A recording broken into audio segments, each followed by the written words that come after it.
اعوذ باللہ من الشیطان الرجیم، بسم اللہ الرحمن الرحیم۔ السلام علیکم، کیا حال ہے آپ سب کے؟ تو بچوں، آج ہم حضرت آدم علیہ السلام کے بارے میں بات کریں گے۔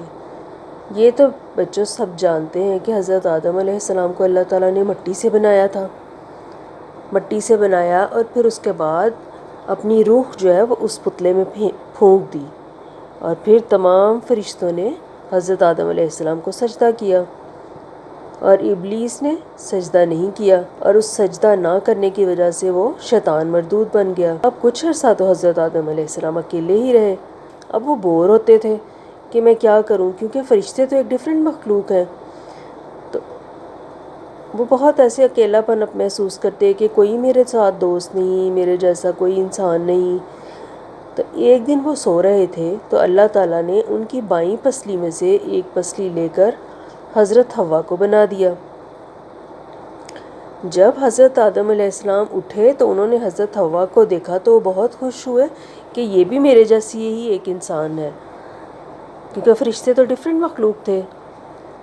اب اللہ تعالیٰ نے حضرت آدم اور حضرت حوا کا نکاح کروا دیا، اور ان دونوں سے کہا کہ آپ جنت میں جہاں چاہیں رہیں، گھومیں پھریں، مزے کریں، لیکن بس ایک درخت ہے اس کے پاس نہیں جانا اور اس کا پھل نہیں کھانا۔ انہوں نے کہا ٹھیک ہے، ہم اس درخت کے پاس بالکل نہیں جائیں گے، کتنا سارا کچھ تو اللہ تعالیٰ نے ہمیں دیا ہے، ہم وہ چیزیں انجوائے کر لیں گے، تو صرف ایک ہی درخت کے پھل کھانے سے منع کیا ہے تو ہم نہیں جائیں گے اس کے پاس۔ اب وہ دونوں بڑے مزے سے جنت میں گھومتے پھرتے کھاتے، نہ انہیں وہاں کوئی کام کرنا پڑتا نہ کوئی مشکل پڑتی، تو وہ بہت مزے میں رہ رہے تھے۔ اب ابلیس کو تو یہ دیکھ کر بہت غصہ آتا کہ یہ مجھے اس انسان کی وجہ سے جنت سے نکالا گیا، اور یہ اب جنت میں مزے کر رہا ہے، تو میں کسی طرح اس کو بھی جنت سے نکلواؤں۔ وہ دشمن ہے نا انسان کا۔ اب وہ کوشش کرنے لگا کہ میں کسی طرح جنت میں چلا جاؤں، اور جنت میں جا کے تو ان کو نہ میں کوئی ایسا کام کروں کہ جس کی وجہ سے میں ان کو جنت سے نکلوا دوں۔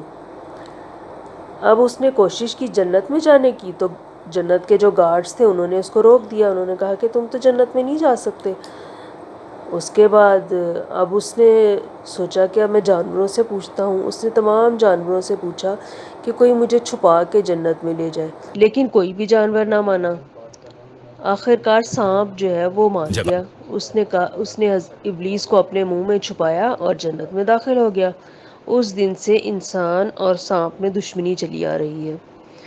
اب ابلیس حضرت آدم علیہ السلام کو بہلا پھسلا کر اس درخت کے پاس لے گیا جس کا پھل کھانے سے اللہ تعالیٰ نے منع فرمایا تھا۔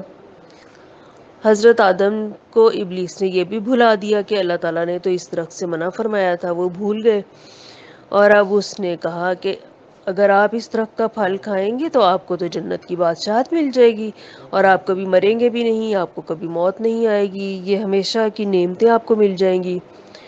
اب حضرت آدم کو یہ بھی بھول چکا تھا کہ کافی عرصہ گزر چکا تھا کہ اللہ تعالیٰ نے اس والے درخت کا پھل کھانے سے منع کیا تھا۔ اب حضرت آدم نے غلطی سے اس درخت کا پھل کھا لیا۔ جیسے ہی انہوں نے پھل کھایا دونوں نے، تو وہ نیکڈ ہو گئے، یعنی ان کے جسم ننگے ہو گئے، اور اب وہ بہت پچھتانے لگے اور بہت روئے، اور وہ اپنے جسموں کو درختوں کے پتوں سے چھپانے لگے، اور اللہ تعالیٰ سے بہت معافی مانگنے لگے کہ اللہ تعالیٰ ہم سے غلطی ہو گئی، آپ ہمیں معاف فرما دیجئے۔ اللہ تعالیٰ نے حضرت آدم اور حضرت حوا سے کہا کہ میں نے تم لوگوں کو بہت زیادہ نعمتیں نہیں دی تھی؟ انہوں نے کہا کیوں نہیں یا اللہ۔ اللہ تعالیٰ نے فرمایا میں نے تو صرف ایک ہی درخت سے منع کیا تھا۔ انہوں نے کہا جی یا اللہ تعالیٰ، آپ نے ہمیں ایک ہی درخت سے منع کیا تھا، لیکن ہم سے غلطی ہو گئی، ہم بھول گئے، اللہ تعالیٰ ہمیں معاف فرما دیجئے۔ انہوں نے اتنی رو رو کے گڑ گڑا کر اللہ تعالیٰ سے معافی مانگی، تو اللہ تعالیٰ نے ان کی توبہ قبول کر لی اور ان کو معاف کر دیا۔ لیکن اللہ تعالیٰ نے کہا کہ اب تم سب جنت سے زمین پر اتر جاؤ، وہاں محنت کرو، زندگی گزارو، جب میری طرف سے کوئی نبی اور رسول تمہارے پاس ہدایت لے کر آئے تو اس ہدایت کی پیروی کرنا اور نیک کام کرنا۔ تو حضرت آدم نے اللہ تعالیٰ سے پوچھا کہ کیا ہم کبھی اب جنت میں داخل نہیں ہو سکیں گے؟ اللہ تعالیٰ نے فرمایا کہ جو لوگ میری ہدایت کی پیروی کریں گے، نیک کام کریں گے، میرے رسولوں کی بات مانیں گے اور برے کام نہیں کریں گے تو ان کو میں دوبارہ جنت میں داخل کروں گا، اور جو برے کام کریں گے، میرے ساتھ شرک کریں گے، میری عبادت نہیں کریں گے، میرے رسولوں کی بات نہیں مانیں گے تو ان کو جہنم کی سزا ملے گی۔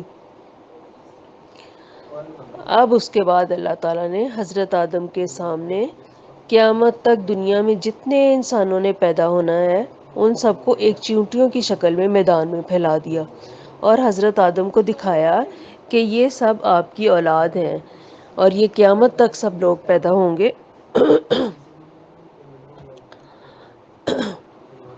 اب اللہ تعالیٰ نے ساری انسانیت کے لوگوں سے پوچھا، کیا میں تمہارا رب نہیں ہوں؟ سب نے جواب دیا، کیوں نہیں، آپ ہی ہمارے رب ہیں۔ اب اللہ تعالیٰ نے ان کی اس بات کو اپنے پاس ایک بک میں لکھ لیا۔ اس وعدے کو ہم عہد الست کہتے ہیں۔ اب اللہ تعالیٰ نے ان تمام روحوں کو ایک عالم میں رکھ دیا جسے عالم ارواح کہتے ہیں، اور یہ سب دنیا کے جتنے انسان قیامت تک جتنے انسانوں نے پیدا ہونا ہے وہ سب عالم ارواح میں اکٹھے ہیں۔ اس کے بعد اللہ تعالیٰ جس کا ٹائم آتا ہے اس کو دنیا میں اللہ تعالیٰ پیدا فرما دیتے ہیں۔ تو ٹھیک ہے بچوں، آج کے لیے اتنا ہی، باقی انشاءاللہ تعالیٰ ہم نیکسٹ ویڈیو میں بات کریں گے۔ السلام علیکم ورحمۃ اللہ وبرکاتہ۔